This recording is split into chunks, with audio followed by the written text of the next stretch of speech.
Good morning, everyone, and thank you for joining us for our monthly breakfast speaker series. I'm Brandon Davis, president of the Board of Directors for Social Responsibility Chicago, and today we're going to be discussing healthy neighborhoods.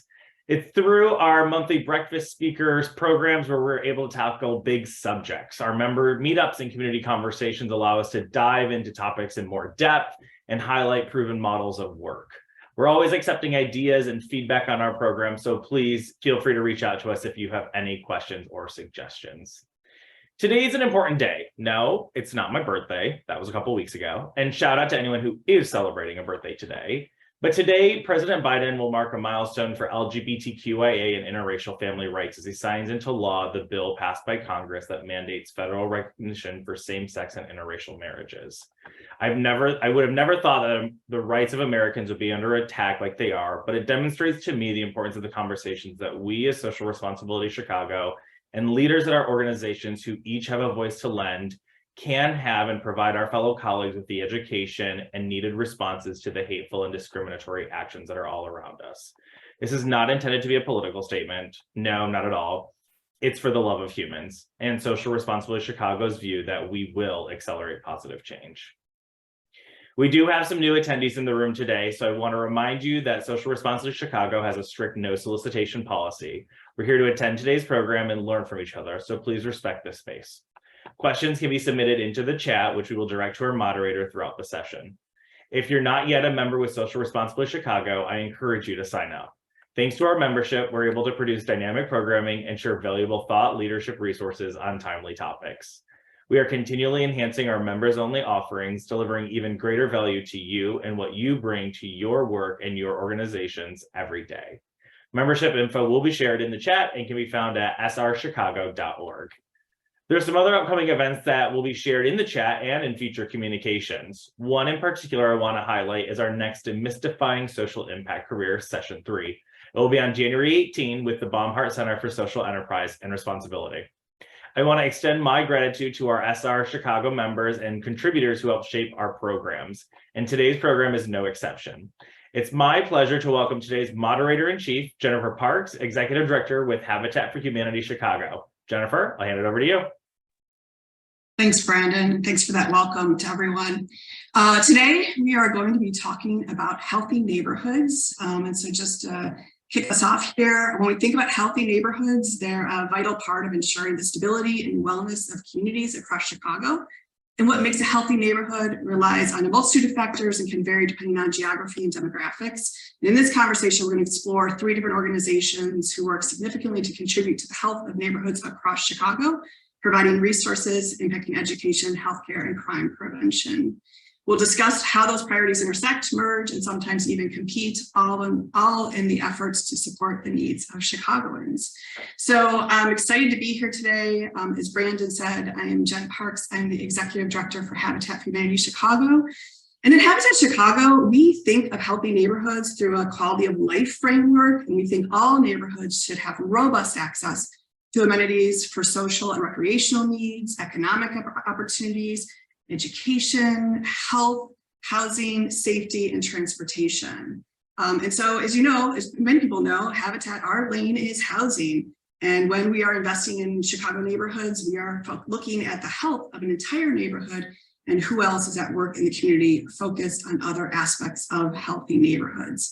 So today we've got 3 people from terrific sectors around healthcare, community safety, and education. And so I'd like to give them an opportunity to introduce themselves. So I'm going to turn it over to Jacinta Staples first. So Jacinta, tell us a little bit about yourself and your work. Hello, everyone. My name is Jacinta Staples, and I am the Director of Community Clinic Collaborations in the Patrick M. Maroon Institute for Healthy Communities in Ann and Robert H. Lurie Children's Hospital of Chicago. And I am responsible for overseeing our clinical initiatives that occur in the community, especially with our mobile health program. And that program is designed to provide clinical services to young people, and especially students in the communities that would not otherwise get these opportunities for several reasons, whether they do not have a medical home or a primary care provider. So we take our clinical expertise from the hospital out into the community. And that also includes our collaborations that we have with federally qualified health centers that we share in the care of patients. So we want to make sure that we are helping to support these FQHCs in any way that we can, as patients are also being referred to us. So very happy to be here, and also just wanted to say nursing background, and I've been at Lurie Children's for almost 13 years now in various areas. So I'm more than happy to bring all that expertise from, again, the hospital out into the communities to help address the gap in healthcare. Thanks, Jacinta. We're going to turn it over to Paul Robinson. So Paul, over to you. Hey, good morning, everybody. I'm Paul Robinson. I'm the Deputy Head of Programs at Chicago CRED. Chicago CRED is a gun violence prevention organization that was founded by former U.S. Secretary of Education Arne Duncan back in 2016. At Chicago CRED, our singular mission is a transformative reduction in gun violence. And how we approach that mission is by going into communities that have high rates of gun violence and engaging directly with those individuals who are deemed to be at the highest risk to shoot or be shot. So we are going into neighborhoods and working with young men mostly, but also some young women who are caught up in community violence. And we run about 7 community hubs around the city. I'm at one of them this morning in the beautiful Roseland community. And at these sites, we offer a whole bunch of services. It's a really high touch program. So our participants come here about 5 days a week. We have tutors on site, case managers, trauma therapists. We have job specialists, and we have a whole team, family case managers, just working around the clock to help support people and help them reduce their risk, increase their stability, and get connected to dignified work. And my background, I'm a social worker by training.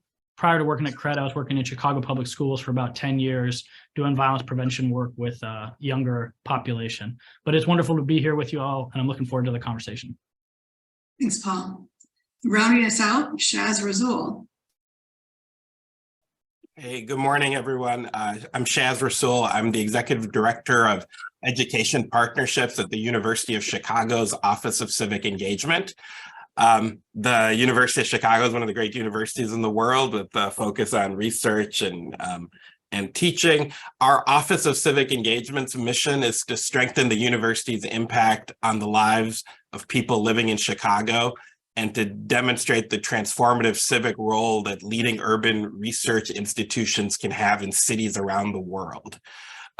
So as much as we're trying to do good work, we're also trying to create models to inspire others. Our office has 2 purposes in that framework. One is to support university initiatives that have a touch point with the communities around the university or the civic world in general. So in that space, I get to work with lots of people across the university doing lots of different kinds of work. And then our second area is to lead on several strategic areas that have a very local footprint in the 9 communities surrounding the university, including education, economic and community development, and civic engagement and participation. And so in that frame, a lot of my work is really focused on our local schools and on the work we do to get university students engaged in community broadly while they are here at the university. And I am thrilled to be here this morning with you all. Thanks, Shaz. Those are our panelists, and we're going to dive into some great discussion. I do want to invite people, if you have questions that you want to ask this morning, please use the chat feature, and we'll be curating those questions in the last 10 minutes of our session together. We'll be bringing those questions forward. So please do use the chat feature to ask questions for our discussion. So we're going to start with kick off our conversation here. This is all about neighborhood health, and so I'd like to ask all of our panelists to respond to this question of how does your work impact neighborhood health? And maybe Jacinta, can we start with you? Thank you for that question. We cannot do what we do without collaborations. And just in impacting community health and neighborhood health. Again, what we try to do is take our clinical services that are not otherwise provided in some of these communities out to communities that are in need. And we do a lot of this through community health needs assessments. So we make sure that we collaborate and we talk to and assess the need of the community to figure out what healthcare services are needed. And primarily, a lot of the services that were in need in the communities that we serve were related to schools. And so we make sure that we partner with Chicago Public Schools to connect with the students and provide these services right there at the school, where parents do not have to be present for our mobile visits. So we want to make sure that these students are medically compliant and able to stay enrolled in schools, because that's also been a bit of an issue, a challenge in many of the communities on the south and west sides of Chicago.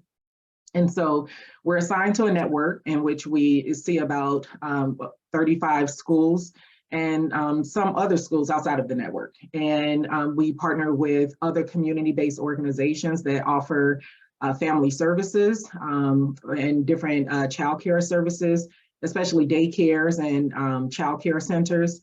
Again, making sure that everyone is vaccinated, and not just with the COVID vaccine. And I know we've been hearing this quite a bit lately, but we want to make sure that we're reaching the students who aren't getting their other immunizations, which is important, because we want to make sure that we are not running into any other or creating any other pandemics.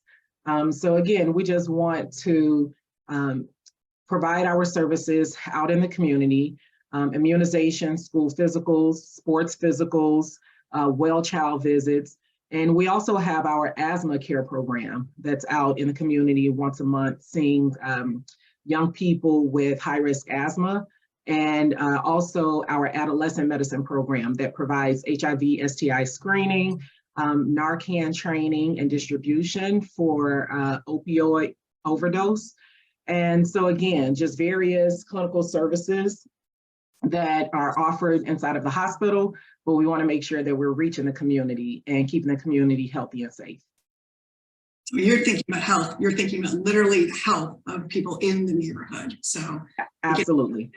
Yeah, that's great. Thank you so much for that overview. Paul, how about you?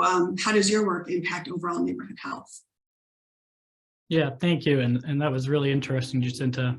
You know, I think when you think about community health, you have to begin by acknowledging the tremendous inequities that exist. In a community like West Garfield Park, for example, the average life expectancy is 69 years of age.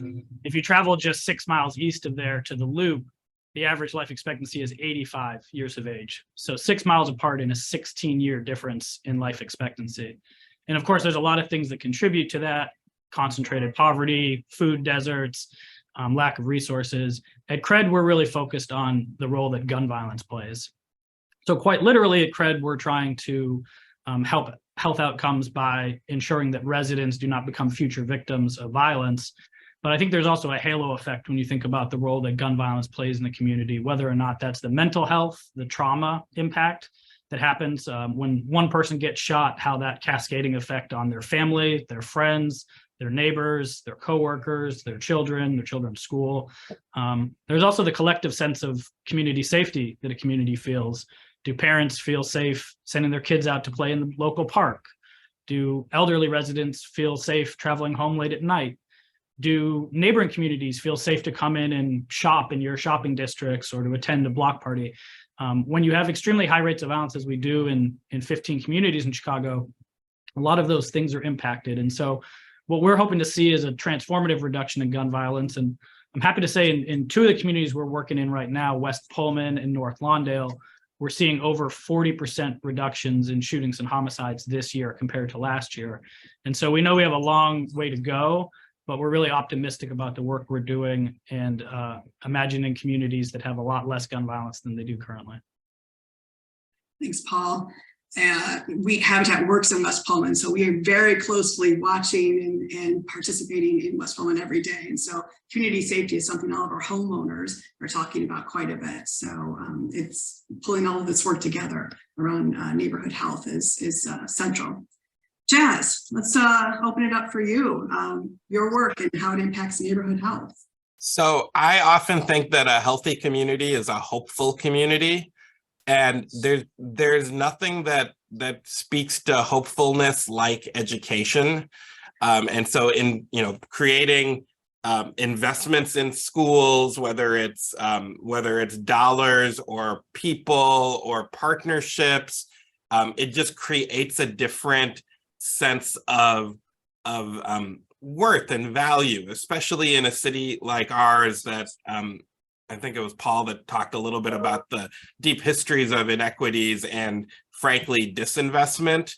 To sort of start to flip that script a little bit and to start to say that, hey, world-renowned faculty are going to want to teach young people in Woodlawn how to think about telescopes or how to think about the next scientific advancement or whatever the opportunity is.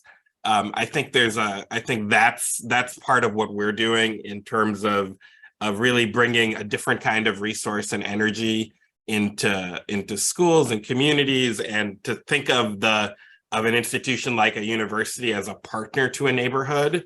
I think that's a very positive step towards creating a more hopeful community where you can see that your next generation may have access to different opportunities and people than you did.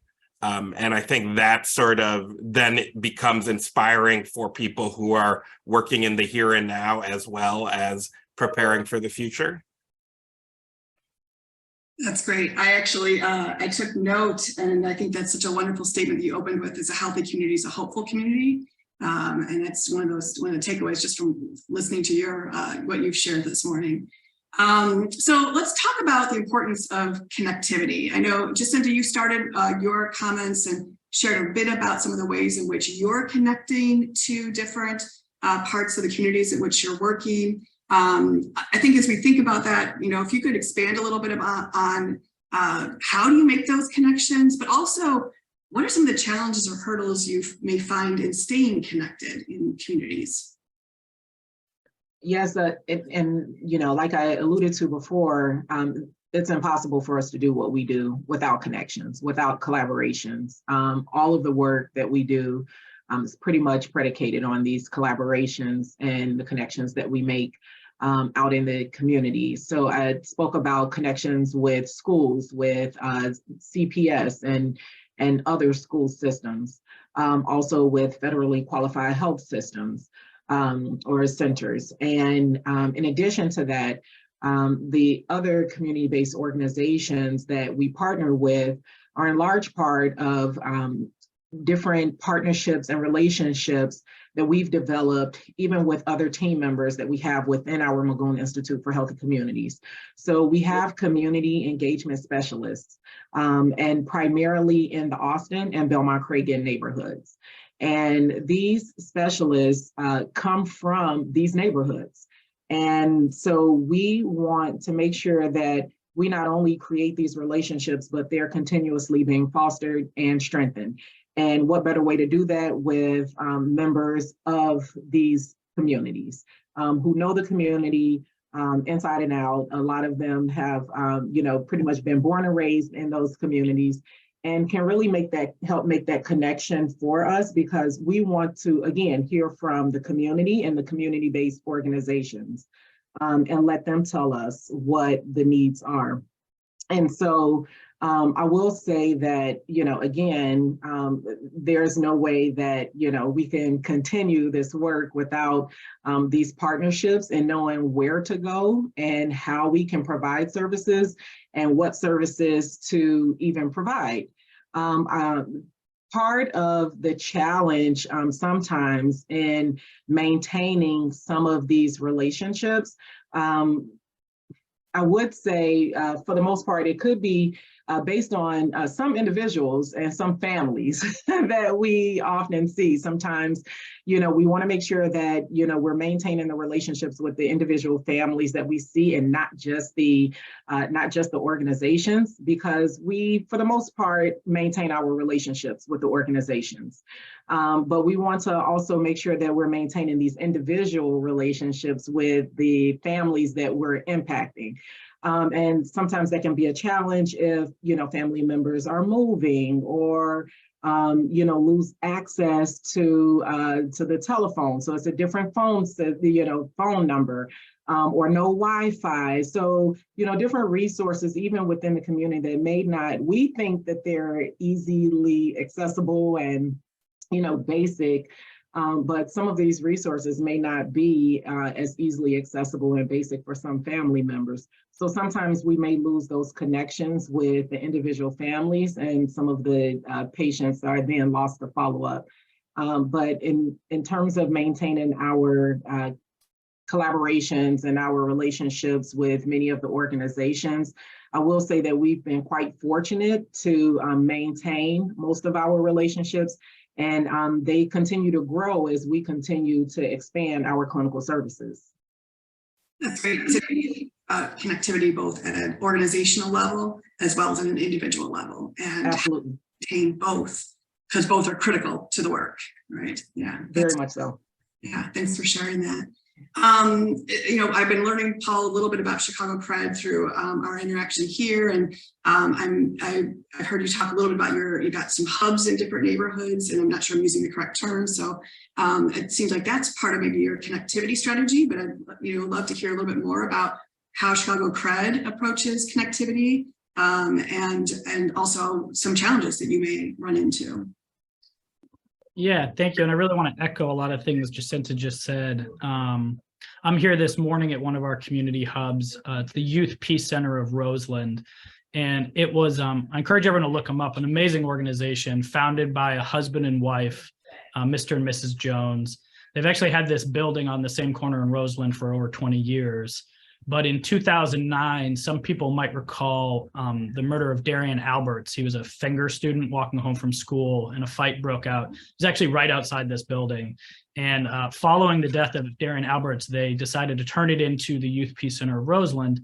And they were just credible messengers. They're from the community. They've known most of the young men in this neighborhood since they were little kids. This used to be a center for younger kids, and then it became for teenagers, and now they're working with adults. So some of the young men that'll be coming in here today, I mean, they've known them since they were little children. The same thing goes with our staff. It's all about credibility. So how we connect with young men that are at high risk for gun violence, I wouldn't be able to go out and do the work that our outreach workers do. Our outreach workers are the tip of the spear. These are formerly gang-involved individuals from the community who are now completely passionate and dedicated to bringing peace to the neighborhoods that they once harmed. And so our outreach workers work evenings and weekends. They respond to shootings. They're often the first ones on the scene. They're trying to stop retaliations and quell rumors. And they're also, Arnie likes to joke, kind of like our HR department, because they're our recruiters. That's how everybody comes into CRED, is through our outreach workers, who oftentimes know the parents of our participants, or their uncle or their aunt, or they're their next door neighbor. They literally live on the same block. And so they are credible messengers saying, hey, come into this program. We're going to be able to better your situation. And so that's at the center of everything we do. And when I think about connectivity, if you came through the Youth Peace Center a couple hours from now, you're going to see a beehive of activity. You'll see people in one room getting tutoring, group in another room in a cognitive behavioral therapy group, maybe someone else sitting with a counselor working on housing. But at the center of that, what you're going to see is relationships. You're going to see a lot of laughter, a lot of hugs, a lot of encouragement, a lot of warmth. Food is definitely our love language. We break a lot of bread, have a lot of meals together. And so when you think about, there's a sign out here that says choose peace. I always think Mr. and Mrs. Jones are creating an environment where that's an easy, logical choice to make. Because would you rather be standing outside in 40-degree weather today on the block? Or would you rather be in here laughing, getting support, eating a warm meal, getting encouraged? And so I just think they're an example of the wonderful work that's happening in communities all over Chicago. That's great. One of the things I'm hearing a bit of a theme too is just the importance of making sure that we're engaging people from communities that were in this work, that they become central to advancing relationships, making connections, and be part of not only the folks who are they're prioritizing is central to leadership of this work going forward. Shaz, I know the university clearly is very connected into the community. Can you talk a little bit more about that in your work and any hurdles the university faces? Yeah, this is a great panel. I feel like I need to, I feel like I need to work to add something to what my colleagues have already said. And but let me start by underlining a few themes that are just so universal. The first is that it's the individual relationships matter. And so everybody who does this work is responsible for embodying it, right? And that means, you have to show up, you have to listen, you have to be ready to be criticized when you're not quite going at it in the right way. I think that basic one-on-one relationship is fundamental to our work and frankly this entire sector's work.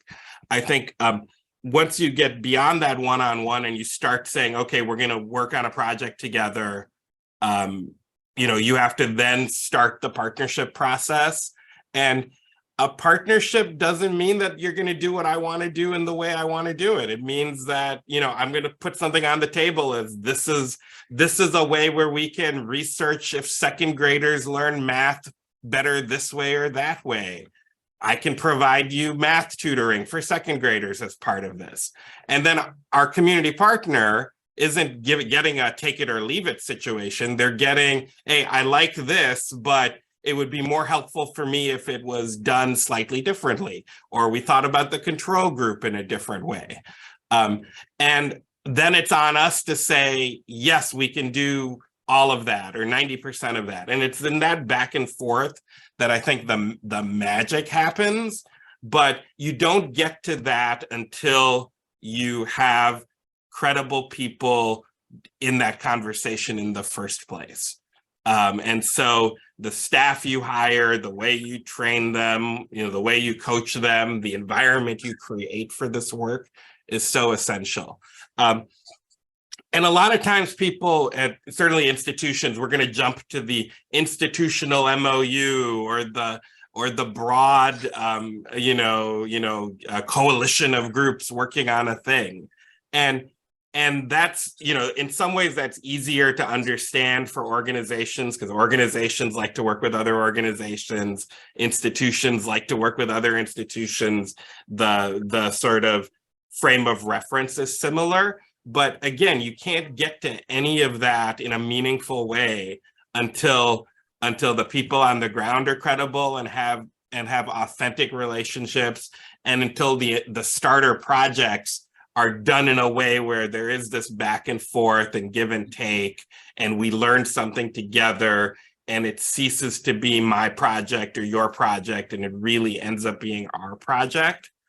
And I think that those are the fundamentals that certainly an Office of Civic Engagement is trying to embody and is trying to coach people at the university, and sometimes coach some of our community partners that, hey, this isn't a take it or leave it. This is how do we go back and forth to come up with something that's a win. And certainly, we know that we can't make the perfect the enemy of the good, but if we do enough back and forth, we can get to someplace that's really good. And that's sort of where our goal is. That's great. It speaks a lot to deep engagement and deep relationship in terms of how we advance this work. So we know that neighborhoods don't exist in isolation. What we do in one community completely impacts what happens in another neighborhood. So as we think about how neighboring communities connect to each other, how does that inform your work in terms of where you're focused in one neighborhood, how that might cascade out or impact what's happening in another neighborhood? And I'm going to open it up. I know we've been going a little bit of an order here. Does somebody want to step forward and kind of first out on this particular question?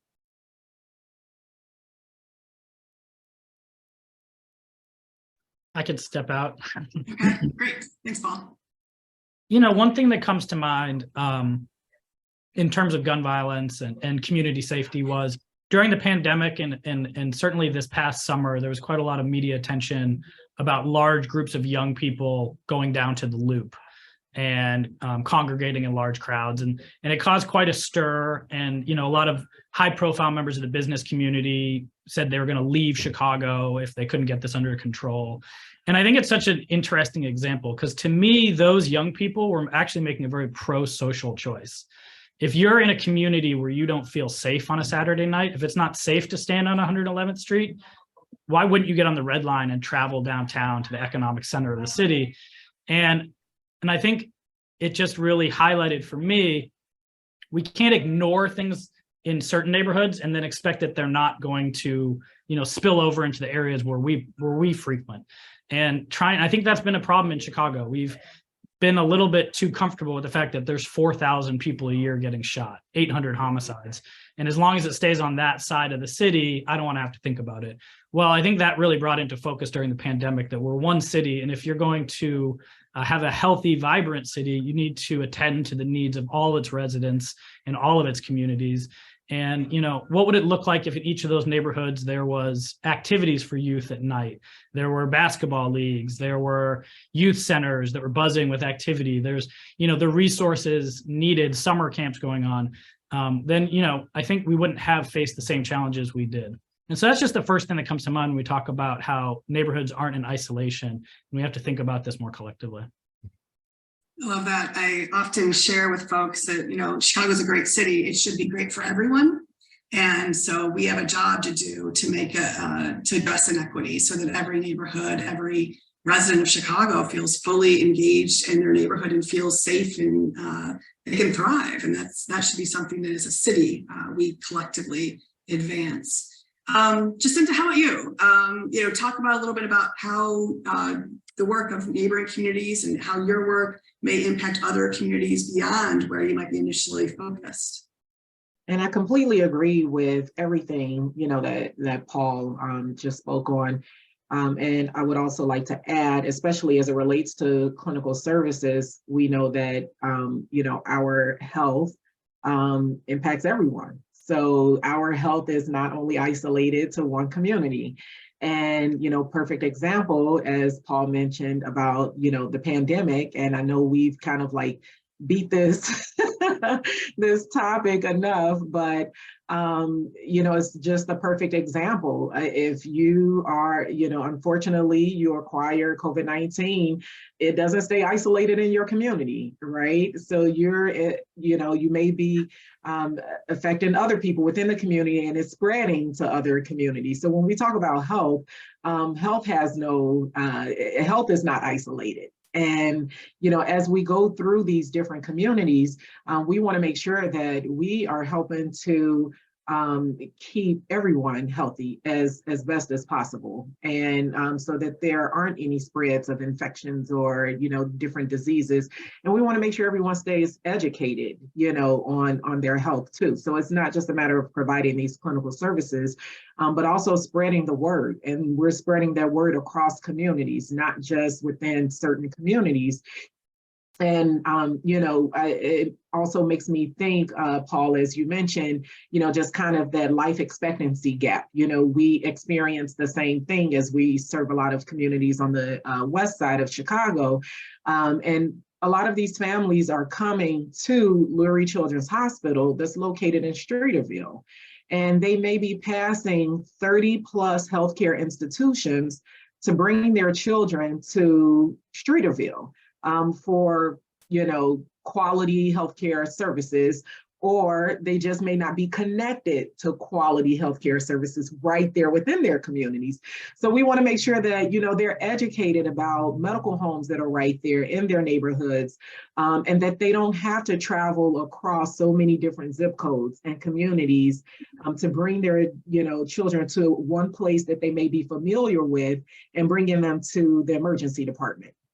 So again, we want to make sure that, everything that we provide in terms of clinical services is across communities, that is impacting other communities through the education that we also provide too within these schools and also community-based organizations, and that they can continue to share this knowledge with others. That's great, Jacinta. I'm going to kind of pivot our conversation a little bit here around to resources. You know, we all need resources to do this work. And so would love to hear a little bit more about what does your organization need, or what ideas do you have for resourcing the work? Shaz, maybe we can start this part of the conversation with you. Yeah, and I think this ties really well into the last question, because wherever you have to draw a line, you know, whether your service only goes to this neighborhood or to this marker, there's somebody on the other side of that line who has the exact same situation as somebody on your side of the line. And we draw lots of these lines, and often it's because of just resources. You don't feel like you can credibly do everything that your program does for everyone. And so you're like, okay, let me zone in a little bit in some way.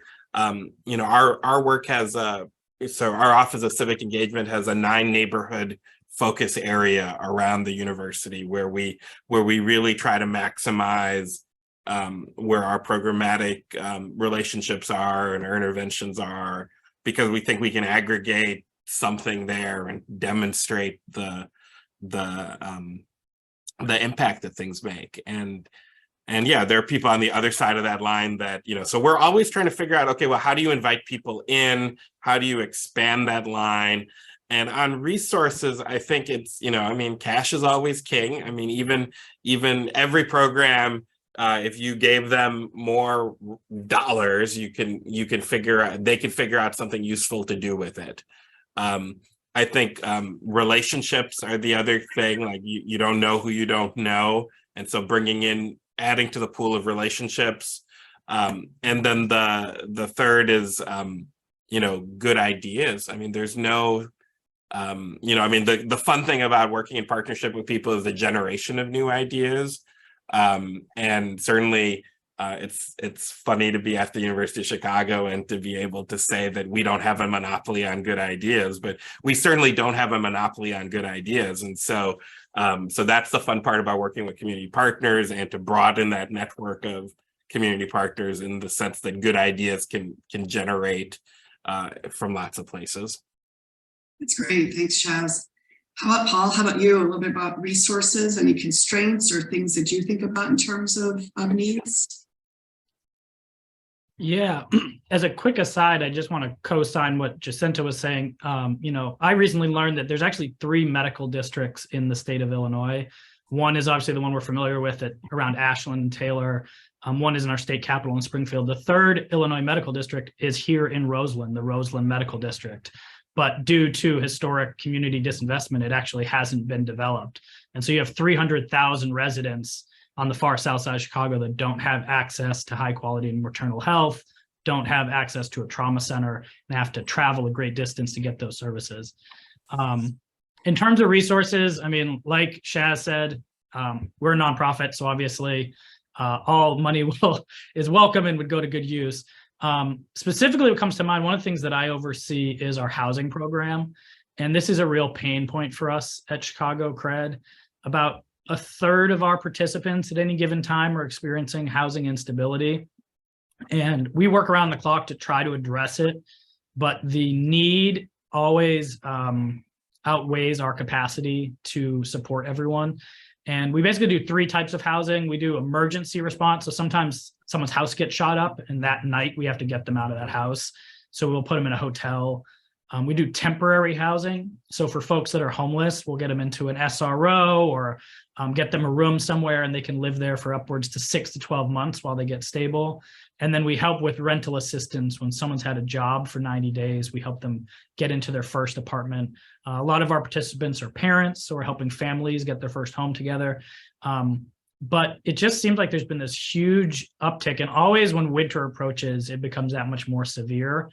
So we were really pulled thin in our ability to house everyone. I'd say almost every day we have a housing request come in for someone that needs help. And you know, we just don't have the resources to respond to it all. So whether it's anyone on this call who knows some housing resources, open to some thought partnership, or of course wants to contribute in any way to helping us be able to house more people, that would be a tremendous help. Because when people are unhoused, they're desperate. When people are desperate, they're more likely to engage in crime, and that can help drive gun violence as well. Thanks, Paul. Yeah, housing instability is a real challenge, and it has such a ripple effect on so many aspects of a person's life when they don't have this stable housing. Jacinta, resources. How do you think about resources that are needed for your work, or ways in which you're thinking about resourcing? I don't think my my list is too unique to what's already been said. Definitely funding. We are 100% supported by philanthropy, and especially with the mobile health program. And so, we're always trying to think, creatively and, how to increase the funding, especially as the program expands so quickly. And I will make mention that we just started our mobile health program at the end of 2019. So we were in operation for a few months before the pandemic hit. And once the pandemic hit, we were halted for a little bit, but immediately kind of, thrown back in there as hospitals, were, canceling appointments and families not going into hospitals, et cetera. And so again, as the program expanded very quickly, with just over these few years, we realized how much, funding was truly needed for the program. And I will say, I definitely have to make mention of, our sponsors, our donors, and just thank them, so much, because we have been tremendously blessed to receive the funding that we've needed thus far. But again, in order to continue to expand our services, and especially as was mentioned before, when the need is so much greater than, what we can provide right now, partnerships and funding are definitely at the top of the list. That's great. I want to just make note, we've got some questions that are coming in, so we'll be turning shortly to some of those questions. We've got some really great questions coming in from the social responsibility community, so we'll come back to those shortly, but a few other questions for our conversation this morning. One of the things that I know we wrestle with here at Habitat Chicago in terms of our work, and is really trying to figure out who speaks for community. Who are those voices? How do we make sure that we center neighborhood voice in our work? And so I'm curious as to your organizations, how do you go about finding the local leadership, centering the neighborhood voice in the work that you do every day? So Chaz, maybe I can start with you. Yeah, I think for us, there's a historical change that we're sort of in. I think in the 80s and 90s, there was a lot of grass tops kind of engagement where the head of a big community organization was de facto thought of as being speaking for the community. And I think in that whole era, you were trying to think about sort of community organizations as sort of placeholders for the community. And fortunately, we're out of that phase where now we're really trying to interact with sort of broad swaths of the community, and on every project really trying to think about, okay, who are the stakeholders, and really sort of get away from the this person speaks for Woodlawn or this person speaks for Roseland kind of old mindset that used to exist. For me, this question's always hard too, because sometimes the community's not going to have a unified voice on issues, right? There are some issues that are straightforward, but there are a lot that you could zig or zag, and either answer would be okay. And so just sort of understanding that hey, sometimes not to oversell what you're doing, right? To say, hey, we're doing this project in this way with these people is different than saying we're doing this, for Woodlawn or for Washington Park. And I think that's sort of the the challenge for like institutional partnerships in this space is to sort of not to oversell and to sort of be clear about what the project is and who you're working with. And then to be mindful that you're not working with everybody on everything. And so how do you sort of keep that in mind so the next time around you're including different, you know, you're broadening the base or including different people or reaching out to voices that you might not have reached out to before. That's great, Shaz. I'm wondering, Paul, Jacinta, anything you would add on to that would help us kind of unpack neighborhood voice in local leadership? I think the one thing that I would add on for Lurie Children's, I know I spoke a lot about partnerships external to Lurie Children's, but I would also like to make mention of our internal partnerships, even within our Magoon Institute for Healthy Communities.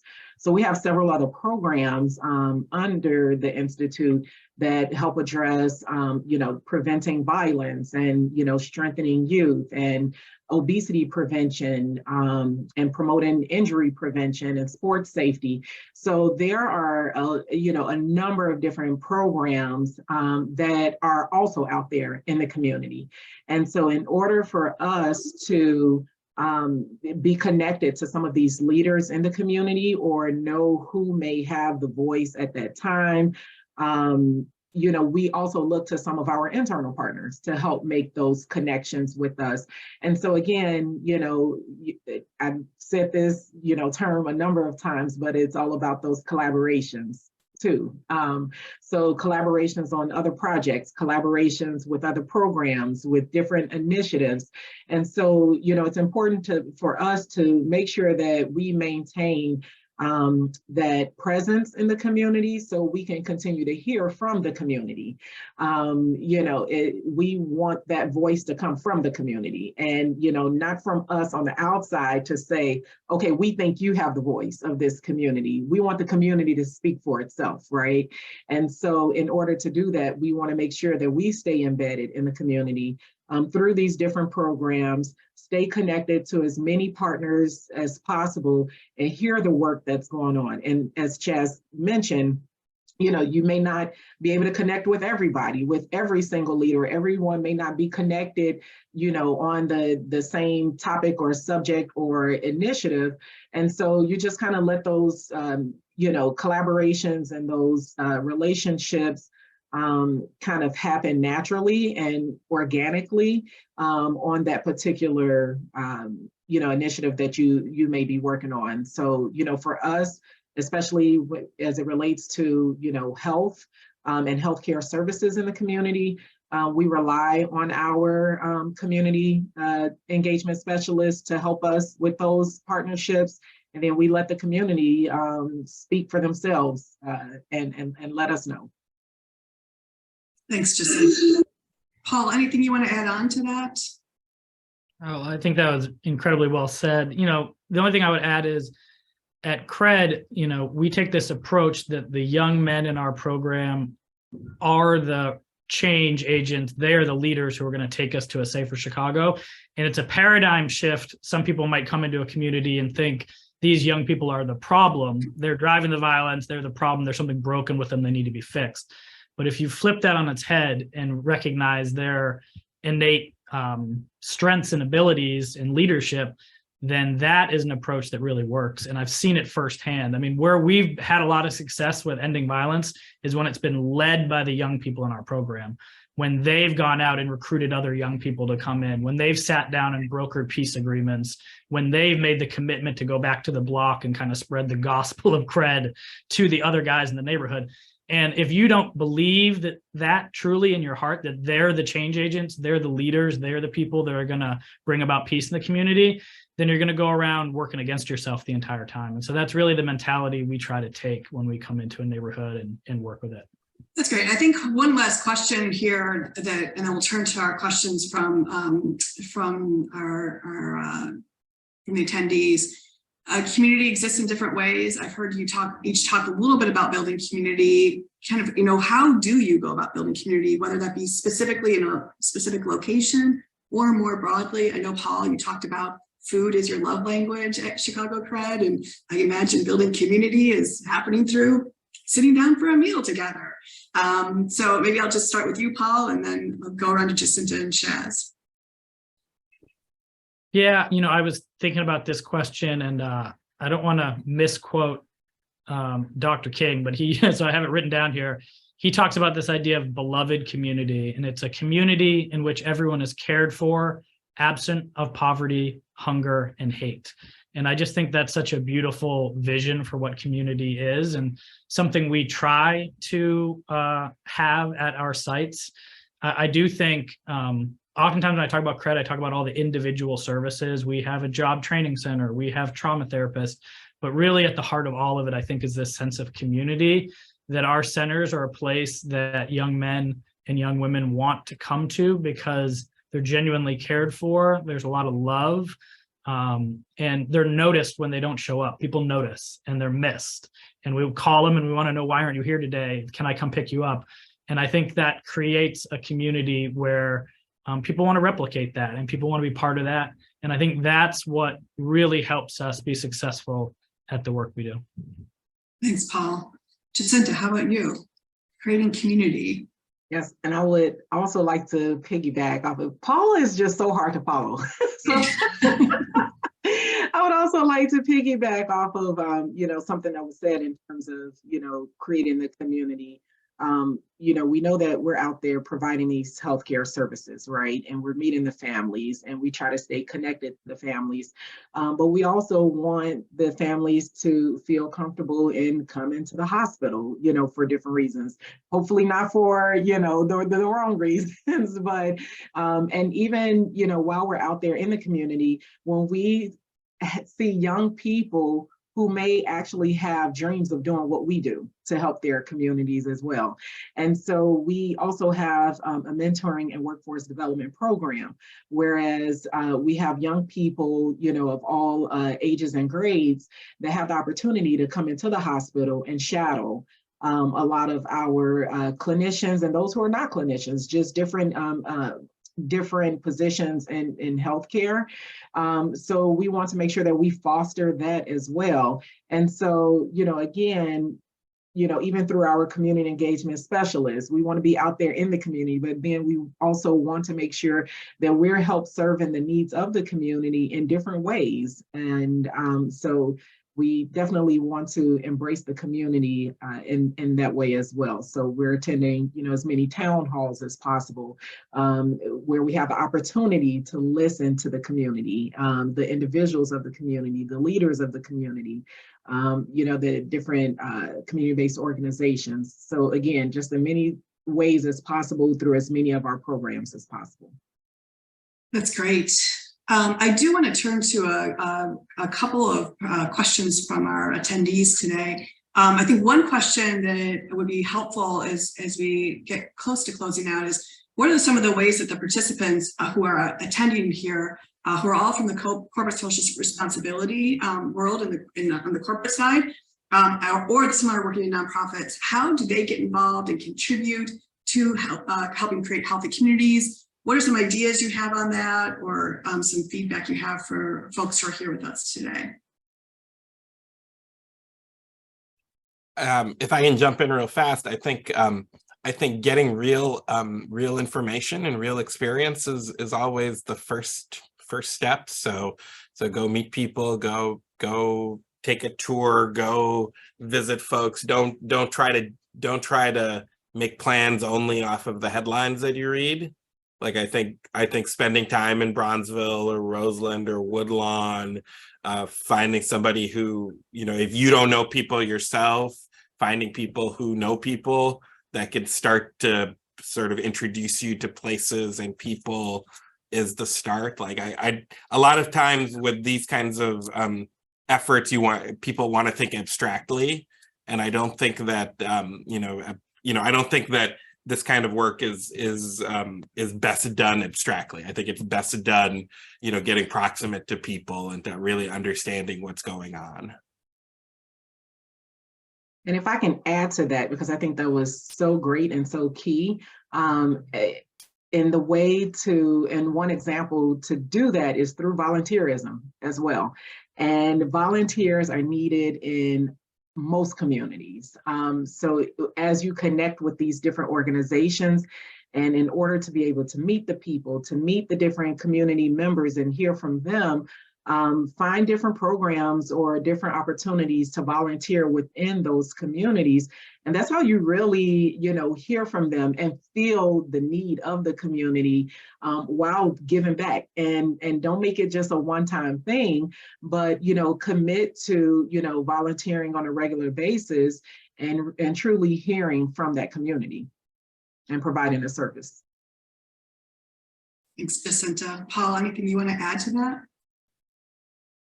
I think Shaz and Jacinta answered it incredibly well. Yeah. So I think that one of the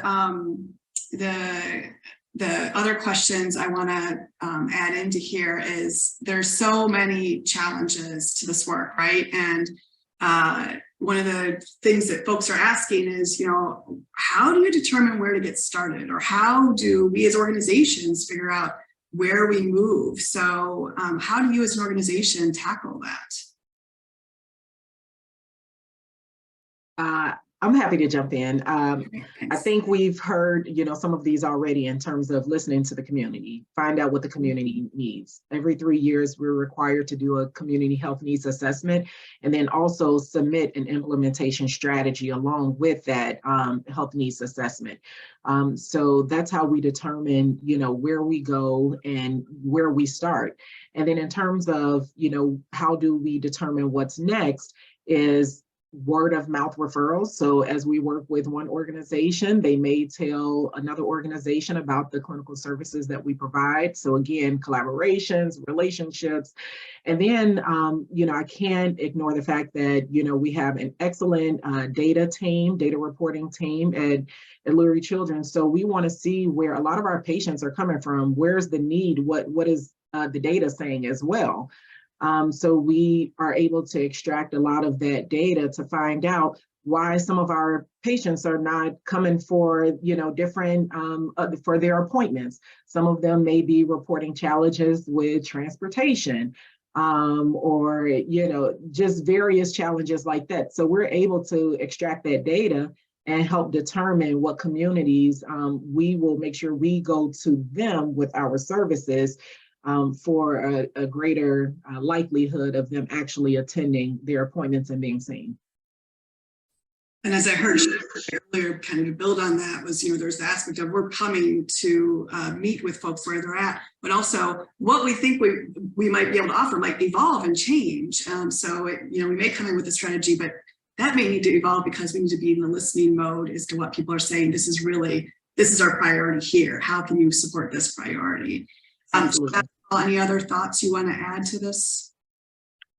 Yeah, just echoing what Jacinta said. When I joined CRED 6 years ago, there was 10 of us, and mostly was maybe jobs can help stop. So, the old adage, nothing stops a bullet like a job. We kind of started off as a workforce development program, and we had a cohort of 30 young men.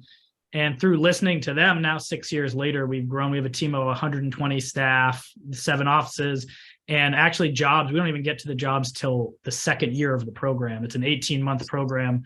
And now we lead with mental health, with housing, with stability, with building that community. And that was all in response to listening to our participants and understanding what their needs were. Because we could get someone a job, but if they couldn't keep it because they're unhoused or they're experiencing symptoms of traumatic stress, or they're unsafe moving around their community, well, then the job's not going to do them much good. And so, that's one of the things I'm proud of at CRED is I think we've really listened to our participants and then organically developed our program in response to that. Well, Dad, one final word from you? I just want to underline that you have to start where you are, and then you have to be willing to adjust and transform as you start working with people. The biggest waste is when we don't do anything, right? Like, your organization or you personally, when you just sit on the sidelines because you can't figure out the perfect thing to do or the most optimum way to use your time, and no one wins from that. And that's my plea to people: find a way to get involved, and wherever it is, it's additive to what's going on. It's a great message to end on, Chaz. Chaz, Jacinta, Paul, thank you all for engaging this conversation. Brandon, I'm going to turn it back over to you. Thank you, Jen. Appreciate it. And thank you, Jacinta, Chaz, and Paul, for sharing your insights with us and all of our attendees today. I think those last notes from everyone are the right ones, the right takeaways. And let's just do something, right? Keep moving it forward. Those are the great first steps. I also want to thank our Social Responsible Chicago board members, Crystal Coates and Jake Gross, for coordinating today's program, and as well the ever wonderful Mary Cummins for all she does for us and Social Responsibility Chicago. Be sure to follow us on LinkedIn for upcoming programs and events. And if you're not already a member, we encourage you to consider joining us.